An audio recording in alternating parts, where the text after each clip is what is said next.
Hello, hello, hello. Welcome to the episode of the GSMC Wrestling Laureate podcast brought to you by the GSMC Sports Network. I'm your favorite wrestling fan here, Eric Rodriguez, every Monday, Wednesday, Friday. This is actually, I'm still contemplating this being my last week, seeing if I can move things around. Got a pretty busy schedule, took on another job, obviously got to, do whatever I can to make sure my family is financially stable. But all in all, hope you guys had a great weekend. Hope you guys are, being safe out there. A lot of craziness, especially in Southern California. With everything, the protests and all that. It's crazy. It's crazy. Hopefully everyone's doing pretty damn well. Getting ready for the Super Bowl. One more week away. We get to see if Jalen Hurts and the Philadelphia Eagles have the power, have the strive to dethrone Patrick Mahomes for that three-peat. And just real quick, I really hope it's not going to happen. But, the Eagles they have a good team. I see it just like how it did, 2 years ago. I see a high-scoring game, like a 35-31. I see Kansas City pulling it out with a touchdown by Travis Kelce.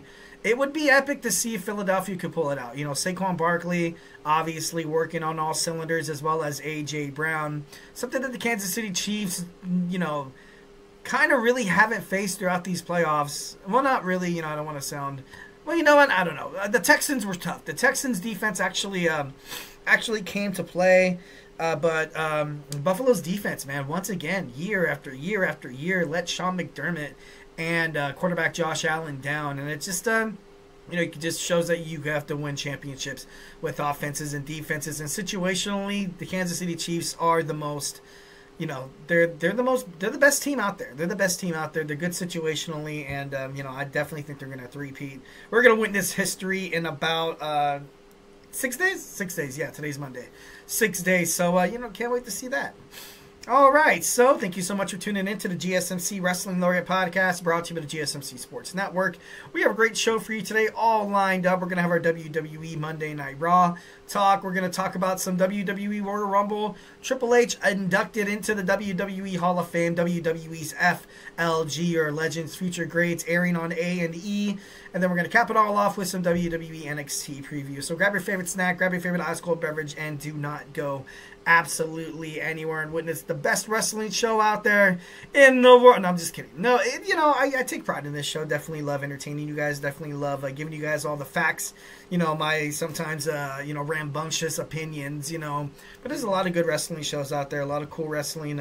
Streamers on Instagram, YouTube, Twitter.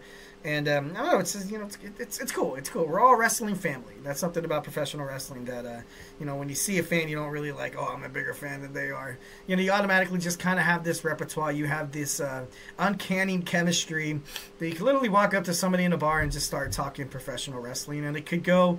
That's the thing about professional wrestling. The past is about the future. The future is ultimately laid out by the foundation that's going on right now. So if you are talking wrestling with somebody, you can definitely bring up, the Attitude Era. You can bring up the Ruthless Aggression Era. Hell, if they're even, if they're, that golden enough, talked about the Golden Era, also the 80s. Hulk Hogan, running rampant, Macho Man Randy Savage, the Ultimate Warrior. Even NWA, Ric Flair. You can also talk WCW. There's a lot of wrestling fans out there. Demographics from 18 years old to 49 years old. And it's just, it's pretty cool. It's pretty cool. Well, make sure you guys hit up that super chat. Whether you got a burning question or a hot take in terms of the world of professional wrestling, here at the GSMC Sports Network, we are all ears 1,010%. This show is all about making sure that you guys feel like you can participate in this conversation in terms of wrestling. Make sure your voice is heard. Make sure it's part of the mix, so don't be shy to drop your thoughts inside that chat. And if you really want to make sure a comment, question, or concern gets noticed on air, why not use that super chat, which guarantees anything you put inside that little box is going to be featured, talked about, debated about, maybe even take place of a segment on the show if it's that juicy. So don't be shy to drop your thoughts inside that chat. Obviously, those super chats helps us keep the lights on all these amazing podcasts with all these amazing, passionate sports podcasters who want to give you guys one thing and one thing only: the best sports consumption in the world. And guess what? It's absolutely 1,010% free. So don't forget to Superman punch that like and subscribe button to the show. Follow the show, follow the network. You will do no wrong in doing so. We are super grateful for each and every one of you guys who joins us here daily on the GSMC Sports Network. Your support makes all the difference. So let's keep the conversation going. Let's get this party started. Send in those super chats, those super stickers, because you guys are super awesome. And together we will make sure this podcast is bigger, better, and stronger than ever. Once again, if the super chat is not your thing, go ahead and hit up that tips and donations link at the GSMCpodcast.net. Tell me what you like, tell me what you don't like, and just remember, like I said, Superman punch that like and subscribe button here at the GSMC Sports Network. We do love a lot of peace, love, and positivity 1,010% of the time, but in terms of talking sports, it's inevitable. There's going to be some disagreements. There's going to be some criticisms, and guess what? It's already water under the bridge. Can't wait to hear what you guys have to say 1,010%. All right, let's go and jump on into our first segment. We got some WWE Monday Night Raw talk tonight. We are, like I said, have not checked a single shred of social media.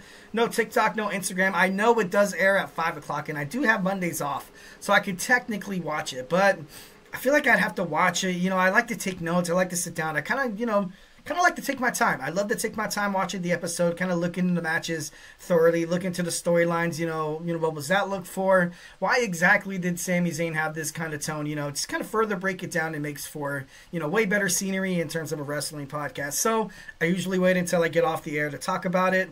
But, yeah, let's go and dig on into it. We are at the Cleveland, Ohio, I think that's Cavaliers. I think that's where the Cavaliers play. The Rocket Mortgage Fieldhouse in Ohio. Can't wait to see what, we're going to find out why Seth Rollins did exactly what he did. Why after the Royal Rumble, why did he decide to smash in Roman Reigns? What is going on with him and Seth?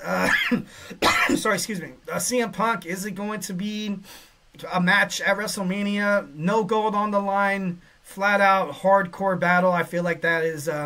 you kind of had that match with Drew McIntyre and CM Punk at Bad Blood.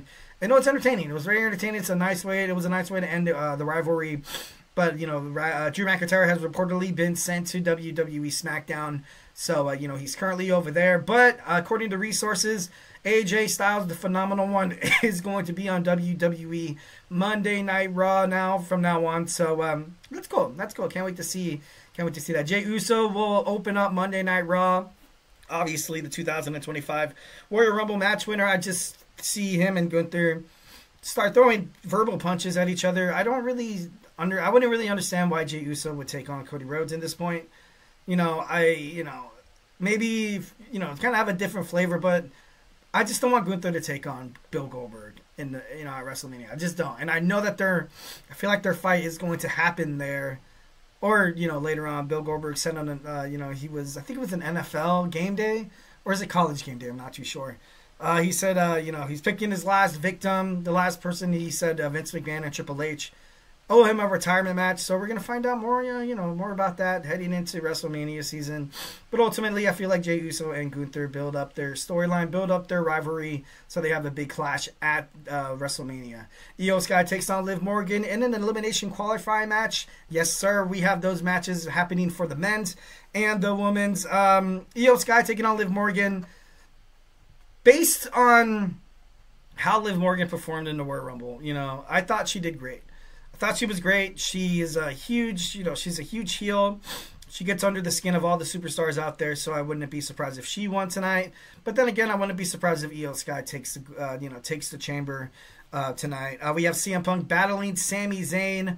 What's going to go on with that? Honestly, I feel like CM Punk has to win. Come on, it's not really much of a surprise there. Charlotte Flair will return to Monday Night Raw. Will she return a heel or a babyface? I'm excited to find out. Definitely 1,010%.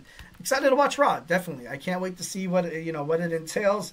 John Cena, is he going to be there? Is he going to address his retirement speech, or is he going to address his remarks after the Royal Rumble? How he's basically guaranteed a spot in Elimination Chamber, which sorry, excuse me, which is I get it, building up, this is my last thing.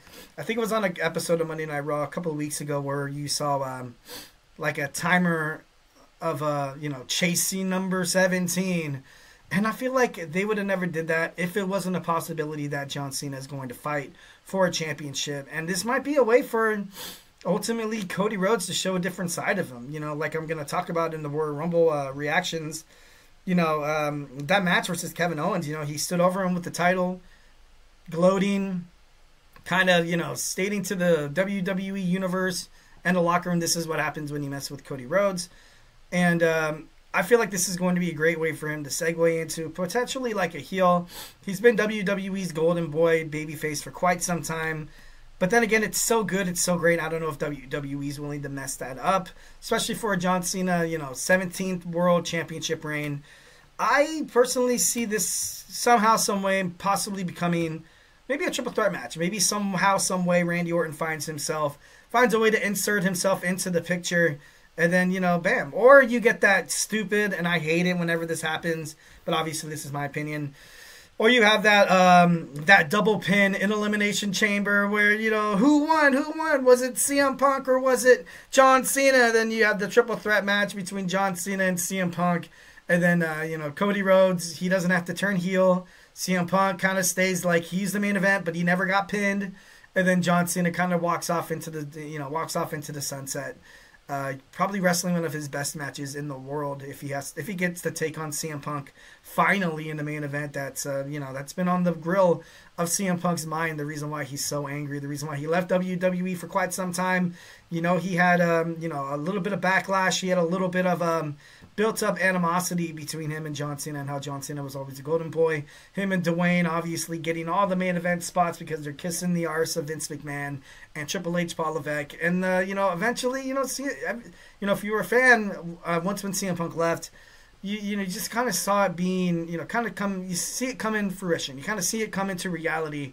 You know, that's how it was. You know, politics was a huge thing back in WWE, arguably between 2015, 2018, 2019. Like, it was like I almost hung up my wrestling boots. I got to be honest. That's how I feel. I was almost telling myself, I was like, you know what? I think I might be done with WWE. But under this new Triple H, Paul Levesque era, I'm excited to see what happens. You know, so far he's done pretty damn good. But obviously, choosing Jey Uso and Charlotte Flair to win, I felt like, and we'll get into it in the next segment. What's next for the Pure Fusion Collective? You've seen them in the Royal Rumble. You know, they're a full cohesive unit, but, split them apart. They seem kind of like a joke. What's new for, PFC? Shayna Baszler, Zoe Stark, and Zoe and Sonya Deville. Can't wait to see what happens on Monday Night Raw. Like I said, have not checked a single shred of social media. No TikTok, no Instagram, no nothing. All right, without further ado, we're going to talk about the Royal Rumble. I'm going to give you guys my reaction. So grab your favorite snack, grab your favorite ice cold beverage, and join me here. Do not go anywhere. We will be right back.